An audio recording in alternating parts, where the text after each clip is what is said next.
How to log out Apple Music on iPhone. Hey everyone, welcome back to the channel. In this video I will guide you on how you can log out of Apple Music on iPhone, so make sure to watch the video till the end.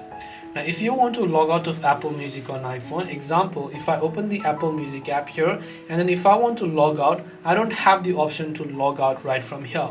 So how do I log out of Apple Music on my iPhone?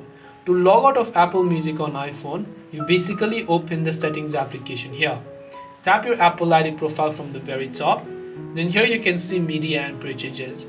Tap on media and purchases and just tap on sign out. Now, when you tap on sign out from here, it will not log you out of your iPhone, by the way. It will only log you out of Apple Music. Now, if you don't believe me, when I go to media and purchases and tap on view account here, one of the account inside of this is also Apple Music, which means that if you log out from here, what happens is that it will also log you out of your Apple Music, because you can see Apple Music is also located here. So go ahead and then log out from here and then you'll be able to log out from Apple Music.